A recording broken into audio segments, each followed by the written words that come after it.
Hey, what's up, everybody? Jake here. And Robo, what's up? And today we wanted to talk about how we go to a lot of trading card conventions and we pick up a lot of cool cards.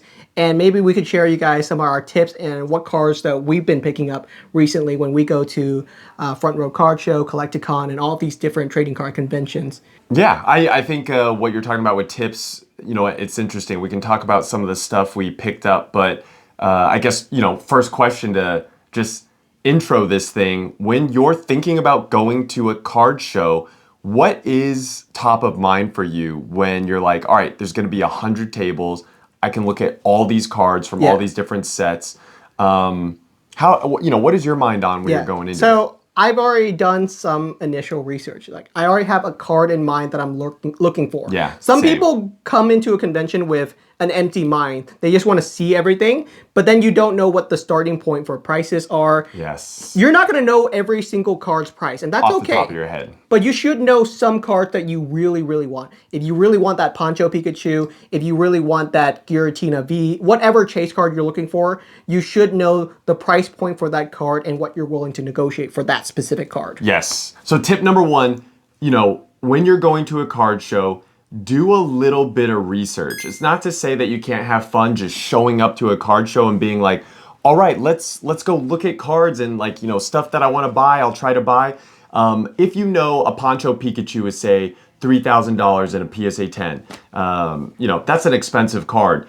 But if you know that the last solds are like 3,000, 2,800, and you're walking around and you see at a table a PSA 10 sitting for $2,000, you're just gonna be, it's gonna, You're gonna trigger know it's in a your good, head, yeah, oh my gosh, I should be asking the vendor about this and I might scoop this right now. You're gonna recognize that good deal before anyone else recognizes it. Right, because it's top of mind for you. So really think about what you want to add to your collection.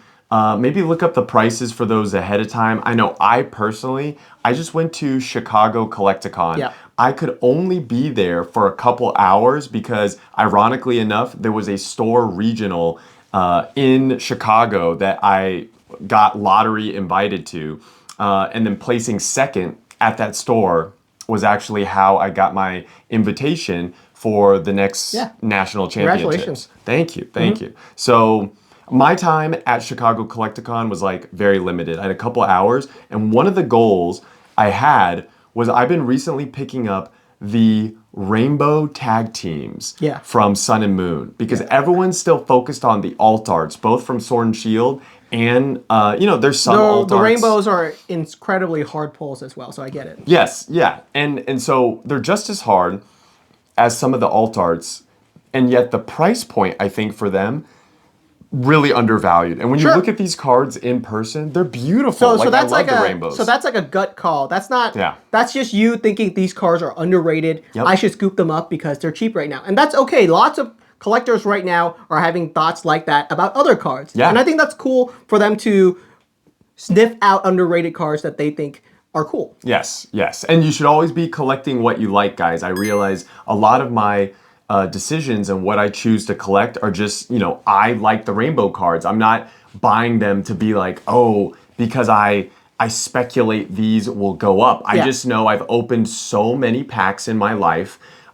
These cards are gorgeous. There's all these different rainbow tag teams in each set in Sun and Moon, and trying to find them all, because I want the whole set in a PSA 10, is kind of like a fun little challenge, So I think I found 3 or 4 of them, and at great prices. At cheaper than last sold prices online, because the vendors are willing to work with you, especially if you can pay all cash. If they tried to sell those online, they're going to get almost like 15% eBay fees or online transaction fees anyway. So you could scoop up a good deal. I think I found 3 out of the 4 from one vendor, so just got like a bulk buy.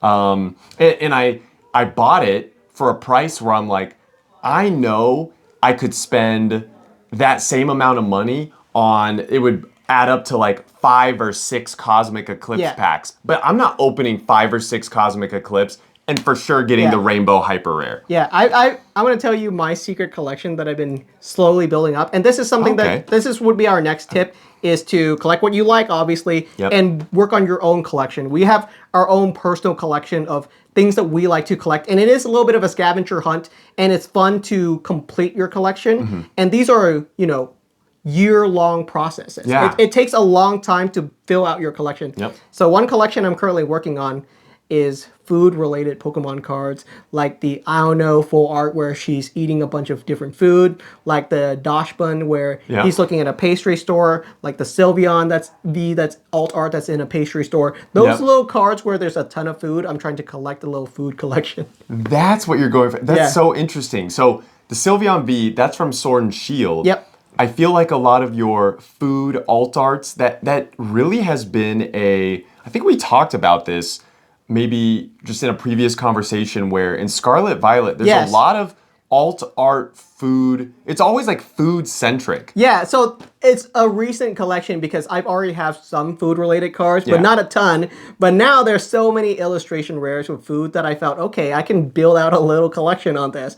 Yeah. So I've been hunting out those cards, and that's been fun. And it's fun to do. Right. Yeah, it's those cards do look cool. I do feel like a lot of the alt arts in Scarlet Violet, I guess, obviously if you played the video game Scarlet and Violet, there's a whole food related theme, and it's about making sandwiches and, those sandwiches giving you special buffs. So I do get it, but I miss the fact that like alt arts from Sword and Shield didn't revolve around like the alt art could be whatever setting, whatever type of thing. And I noticed for, especially, the trainers, it's like they're in front of food. They have these plates. It's supposed to show them off in their daily lives. So there is part of that. Yeah. And some people love the full art trainer. I'm not collecting those right now, but if that's what you guys are into, like that's another collection avenue. Yeah. I've thrown all kinds of different collection avenues at my viewers just so that they have different ideas on different things that they can do for their collection. Right. The next tip I would like to have is stay within your budget. Know how much money you're willing to spend on a card. Have that number in mind and don't go above it if you know what that number is. Yeah, that is true. We've been in that situation before where the deal breaks on just a couple of dollars. Yeah, it does. And it's always just business. I know there's some vendors where they're even like, can you come up 10, 15, 20 bucks? And it's like, no, because if it's at that price point, I know I shouldn't buy it. And it's so easy because I've got all these other little collection goals too. In fact, recently, I think I dropped a couple grand on picking up some grails of mine. But it's funny. It's the Pokemon Topps Chrome Sparkle set. And specifically Topps Chrome Sparkle from Series 2. Those are old. Those are really hard to come by. And it just so happens that I was able to purchase a bunch that were entering, the market. And, I probably hadn't picked up a Topps Chrome Sparkle in almost like 6 to 9 months. And then you started seeing them. But then there was a couple that I didn't have, and so I had to get them because they only come up every so often. Yeah, and it's cool when you see a card that you really, really want. And the vendors love it too when you can appreciate the card that, everyone else has been walking by and no one's talking about it. Yes. And I'm not picking it up because I think it's low valued and, I'm going to flip it later or it's going to appreciate so much, more in value. In fact, that's actually why specifically for Topps Chrome, I have a collecting goal where I just want one of each Pokemon, and it can be in whatever grade. I don't need it in PSA 10s, 9s, 8s. This collection I have is from PSA 10 to like 1s and 2s in it, because I'm just trying to get one of each Pokemon. Yeah. And I think that'll look so cool when I have the whole set, but I know it's going to take over 2, 3, 4 years to complete. Yeah. And if I tried to complete it sooner, it would cost so much money to do that it would push me out of my budget. Right. So the amount of money you have, unfortunately, is a resource to enhance your collection. So it's a little bit of a resource management game, like any other app game that you ever played. The more resource you have, the more you can build your collection, which is why we do touch on the topic of money, because unfortunately, you trade your money for your cards, so you have to be flexible with what you're spending it on. You have to be a little bit savvy about it. Yes, and you have to be understanding that there may be things, and I've done this before too, where I thought, I had this collecting goal of trying to get like every single alt art from Crown Zenith. I Yeah. wanted it all in a PSA 10. There's a lot. There's a of lot cards. of those. So I got like 10 or 11 guys, and then I'm like, You don't want that collection you know anymore. what? The whole set, I know I can get the cards later if I really want to finish it, but now there's these other sets, or I have these other collecting goals that are a higher priority. Then I look at some of the alternate arts I got from Crown Zenith, and they've appreciated about 50%, or the, you know, the alt art Deoxys, where he looks like an alien coming from a UFO spaceship. That one's cool. That one doubled because I picked it up so cheap. Sure. And so then it makes me go, you know what? I need more of the money resource, like what Jake talked about. Yeah, you're willing to trade in that card to get something else. Now it's appreciated so much, and I know I'm not going to try to complete this set right now. So it's better for me to trade it or sell that card, get that value gain, and then use it towards completing this other collection goal that I have. Yeah, super cool. All right, guys, those have been our tips for what you can do at different trading card conventions. If you see us at those trading card conventions, come by and say hi. Yeah. Love to hear from you guys. Yeah, you can always come up and say hi. Let us know in the comments below what your collection goals are. Maybe some of you out there are trying to collect certain things, and then if you put that in the comments, someone else will see that comment and be like, hey, I've got, you know, that card, or I've got that in a BGS 10 or a PSA 10, and you guys can do some trades. And if any of you guys have any Topps Chrome Sparkle cards, hit me up. All right, thank you, everyone. You guys have a wonderful day. Yeah, Later. peace out, guys.